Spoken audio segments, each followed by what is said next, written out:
macam spesies varietasnya. Nah, itu punya ragam sistem perakaran yang berbeda-beda. Nanti sebentar kita akan lihat. Kalian juga boleh lihat, boleh baca di UKBM itu, sudah Umi lengkapi. Di situ ada deskripsi beberapa fungsi. Dan kalian bisa mengamati bahwa ternyata satu tumbuhan itu punya sistem perakaran yang berbeda-beda. Fungsinya juga berbeda. Nah, sebenarnya ini belum kompleks ya, belum sempurna untuk morfologi tumbuhan. Untuk sistem perakaran itu masih banyak sekali yang harus kalian pelajari. Tapi karena ini baru tingkatan SMA, maka Umi hanya menyederhanakan saja untuk menjelaskan bentuk morfologi dari akar itu. Oke, coba kita lihat. Yang baru bergabung silahkan itu ya, absen dulu di e-learning.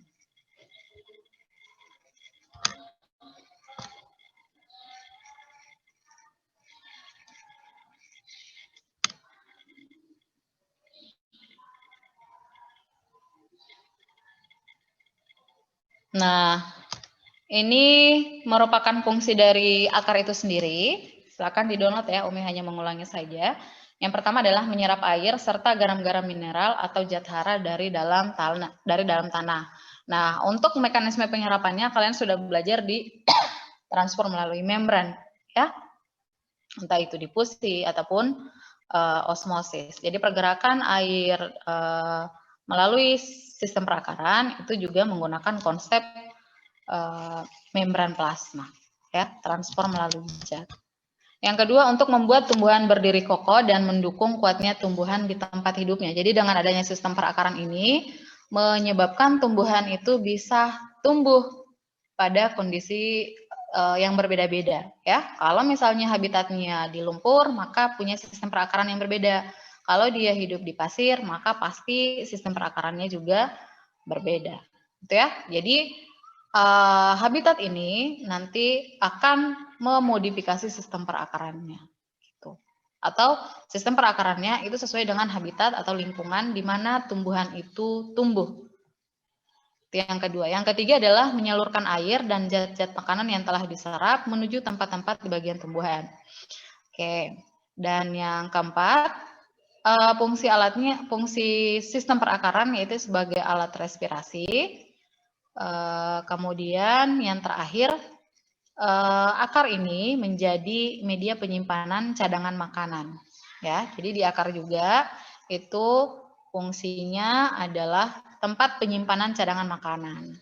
Selain dia berperan sebagai tempat penyimpanan makanan, dia juga sebagai alat reproduksi vegetatif. Berikutnya secara morfologi, ini adalah bagian-bagian akar. Sebenarnya ini sudah kalian pelajari di kelas 11 jaringan tumbuhan ya. Karena dari sel, kemudian kumpulan dari sel itu membentuk jaringan, jaringan akan membentuk organ. Jadi terjadi satu kesatuan utuh di mana tanpa ada hubungan antara sel, jaringan, dan organ itu sendiri. Berikutnya untuk yang bagian secara morfologi, ini adalah bagian dari akar itu sendiri. Jadi terbagi atas 3 zona. Yang pertama adalah zona maturasi, yang kedua adalah zona elongasi, dan yang ketiga adalah zona meristematik. Nah, kalau yang namanya maturasi berarti dia sudah dewasa ya. Kalau elongasi berarti adalah zona pemanjangan, jadi masih sementara melakukan pertumbuhan. Gitu. Dan yang terakhir adalah zona meristematik. Elongasi, pemanjangan, meristematik ini yang senantiasa melakukan penambahan panjang. Masih ingat bahwa ada yang disebut dengan pertumbuhan primer dan pertumbuhan sekunder. Kalau yang namanya pertumbuhan sekunder pasti mengalami pembesaran pada bagian batang. Tapi kalau pertumbuhan primer berarti pertambahan panjang ya, entah itu ada di bagian ujung akar ataupun berada di bagian ujung batang, di pucuk itu yang senantiasa melakukan pertumbuhan. Ingat ya, konsep jaringan tumbuhan. Ada pertumbuhan primer dan pertumbuhan sekunder. Nah, untuk yang zona meristematik ini, berarti dia tergolong dalam pertumbuhan primer. Kemudian selain ada zona ini, ada juga rambut akar, dan yang berikutnya adalah ujung akar, ya, atau tudung akar. Ini ada beberapa fungsi kalau yang namanya tudung akar atau root cap ini, maka dia berperan dalam melindungi ujung akar yang masih muda, yang masih lunak dan lemah. Biasanya akar itu kan mengalami pertumbuhan. Nah, biasanya dia akan masuk ke dalam tanah atau bahkan menembus sistem kayu atau bahkan batu. Bebatuan itu bisa ditembus oleh sistem perakaran. Nah, untuk melindungi akar ini, maka tudung akarlah yang berperan dalam melindungi perakaran ketika menembus tanah ataupun media yang lain sebagai tempat pertumbuhannya. Yang kedua adalah daerah meristematik. Ini yang sudah Umi katakan tadi bahwa dia karena dia melakukan pertumbuhan atau meristematik senantiasa melakukan pertumbuhan, maka sifatnya ini adalah masih bisa membelah diri atau melakukan diferensiasi sel, ya. Kemudian, dan yang ketiga ini adalah daerah pemanjangan atau elongasi, sama seperti yang menjelaskan tadi bahwa pertambahan panjang. Jadi zona atau bagian dari sistem perakaran yang senantiasa melakukan pemanjangan sel. Tuh.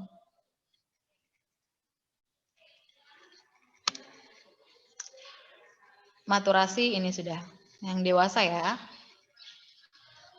Berikutnya untuk sistem perakaran ini dia terbagi atas dua, ada sistem perakaran serabut dan tunggang ya. Nah, kalau yang sistem perakaran serabut berarti dimiliki oleh tanaman yang tergolong monokotil atau berkeping satu. Kalau yang akar tunggang, maka dia merupakan sistem perakaran pada golongan tanaman dicotyledon ya, atau berkeping dua. Nah, kalau dilihat dari struktur anatominya, untuk sistem perakaran yang serabut dan tunggang itu ada perbedaan. Kalau yang namanya serabut berarti sistem perakarannya secara anatominya ya, kalau kita lihat di mikroskop kemarin dia belum mengamati ya. Dia berkas pembuluhnya itu masih tersebar. Itu kalau untuk akar serabut. Sementara kalau untuk akar tunggang dia sudah teratur. Gitu ya.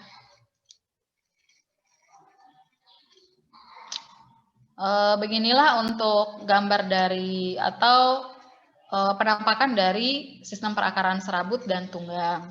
Nah, kalau yang namanya tunggang pasti dia punya akar, pusat akar ya, sentralnya itu.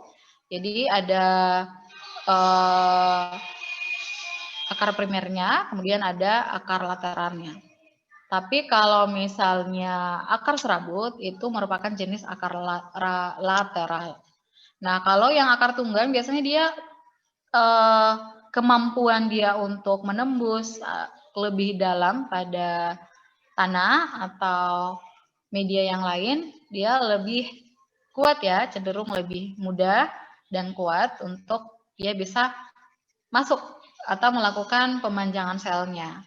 Tapi kalau yang akar serabut itu kalian bisa lihat ya, untuk jenis-jenis tanaman monocotyledon yang sistem perakarannya serabut itu mudah sekali kita cabut karena memang sistem perakarannya tidak terlalu kuat.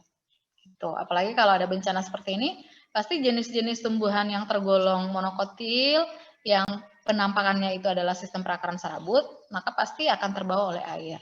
Ya, mudah sekali keluar dari tanah. Berikutnya adalah modifikasi akar. Untuk modifikasi akar juga boleh kalian selain kalau misalnya punya buku, rujukannya adalah Gembong Citro Supomo, Morfologi Tumbuhan, dan yang kedua adalah Campbell, tapi Campbell nggak terlalu itu ya, nggak terlalu lengkap. Edisi ke berapa ya Campbell? Jilid 2. Itu di Campbell ada beberapa modifikasi akar tapi tidak terlalu lengkap. Tuh. Untuk modifikasi akar, jadi ini ada beberapa jenis akar. Yang pertama adalah akar gantung. Ini coba kalau yang kalian sudah mengamati kemarin atau sudah pernah baca di buku-buku, kira-kira jenis tanaman yang memiliki akar gantung ini contohnya apa? Pohon beringin, Umi. Iya, benar sekali. Pohon beringin ya. Jadi dia punya akar gantung. Apa sih fungsinya dari akar gantung? Jadi sebenarnya akar gantung ini adalah menyerap air dan gas dari udara. Tapi kalau misalnya itu kan dari bagian atasnya. Nanti kalau dia sudah menembus tanah, jadi dia juga berperan dalam penyerapan air dan garam-garam mineral, ya. Kalau dia masih di permukaan dan belum menembus tanah, maka peranannya adalah menyerap air dan gas. Tapi kalau dia sudah mencapai tanah, maka secara otomatis fungsinya juga akan bertambah. Jadi fungsinya adalah untuk menyerap air serta garam-garam mineral. Itu kalau akar gantung. Berikutnya adalah pneumotopor atau yang disebut dengan akar hawa atau juga disebut dengan akar napas. Jangan sampai itu ya. Ada beberapa literatur yang mengatakan bahwa pneumotor itu adalah akar udara, tapi ada juga beberapa literatur yang mengatakan bahwa pneumotopor ini adalah akar napas. Sebenarnya pneumotopor ini adalah akar napas atau akar hawa. Ini biasanya dimiliki oleh golongan mangrove, ya. Nah, nanti sebentar ada beberapa jenis mangrove yang punya pneumotopor. Berikutnya adalah ini adalah jenis perakaran akar udara, modifikasi akar. Jadi ini adalah akar udara. Akar udara ini seperti namanya ya, jadi dia berperan untuk menyerap air, udara, dan fotosintesis dan juga menyokong tumbuhan itu sendiri. Ya, biasanya pada tumbuhan anggrek. Lalu berikutnya adalah akar tunjang. Jadi akar tunjang di sini bentuknya seperti itu ya, ceker ayam. Jadi dia kayak penyangga, tapi dalam sistem perakarannya itu ada bagian yang agak membulat dan itu akan menjadi penyangga dia. Makanya dikatakan sebagai bentuknya seperti menyerupai ceker. Sama juga, jadi dia terdapat pada tanaman mangrove. Jadi tanaman mangrove itu dia habitatnya berbeda-beda ya. Ada yang di pesisir, ada yang di habitatnya lumpur, ada yang bahkan di pasir-pasir, itu ada juga. Dan itu mempengaruhi jenis perakarannya. Kalau yang ini biasanya terdapat pada Rhizopora sp. Rhizopora pun ada banyak ya. Ada Rhizopora apiculata, mucronata. Tuh. Jadi kalau orang suka ekologi, nanti dia akan berhadapan dengan mangrove itu sendiri. Pasti. Ini beberapa sistem perakaran pada mangrove ya. Jadi kita lihat dulu. Yang pertama ini adalah akar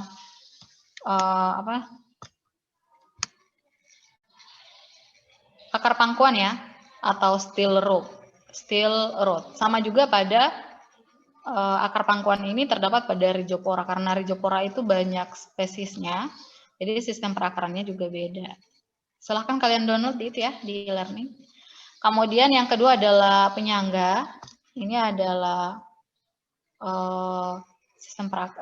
jenis akarnya adalah akar penyangga. Kemudian yang berikutnya ini dia juga sama akar pangkuan, steel root-nya. Kalau ini yang B ini root, akar akar penyangga. Yang A sama C ini dia akar pangkuan. Berikutnya yang bagian D ini adalah akar papan atau yang disebut dengan planks root ya pada Psilocarpus. Psilocarpus juga jenis mangrove ya. Kemudian bagian H dan I ya, bagian H dan I ini adalah pneumotopor. Jadi sama ya kayak Rhizopora yang tadi. Rhizopora kan dia punya jenis akar akar yang bentuknya ceker. Nah, di sini juga ada dua jenis yang mangrove punya sistem perakaran pneumotopor. Spesiesnya beda. Kemudian yang bagian E ini adalah knee roots atau akar lutut. Pada Bruguiera itu tetap jenis mangrove. Jadi mangrove ini memang punya berbagai jenis sistem perakarannya. Oke. Ini kalau lihat di keterangannya ada pneumatopor pada Soneratia dan Avicennia, itu juga jenis mangrove. Jadi semua ini dari A sampai I, ini adalah jenis perakaran pada mangrove. Morfologi daunnya juga berbeda. Gitu. Pokoknya beda habitat, pasti ini akan mempengaruhi morfologi dari tumbuhan itu sendiri. Dan disesuaikan dengan fungsi di mana dia ada, di mana dia tumbuh. Tuh. Berikutnya ini adalah akar penyimpanan. Akar penyimpanan, yang namanya penyimpanan berarti dia berperan dalam menyimpan cadangan makanannya ataupun air. Ini misalnya pada wortel, pada radis dan beet atau beta vulgaris. Ya. Yang berikutnya, yang terakhir ya, sebenarnya masih ada pengelompokannya lagi, tapi tidak perlu untuk sekelas kalian, karena masih tingkatan SMA, nanti sudah di kuliah, maka semua yang ada di Gembong Citrosupomo itu akan kalian pelajari. Tuh. Kemudian yang terakhir ini adalah akar lilit ataupun akar lekat ya. Akar lilit sesuai dengan fungsinya, sesuai dengan namanya, jadi dia melilit pada tumbuhan lain, gitu ya. Misalnya pada tanaman sirih. Oke, untuk materi sistem perakaran sudah selesai. Kalaupun ada pembaruan dari Umi, bahan ajarnya nanti akan Umi revisi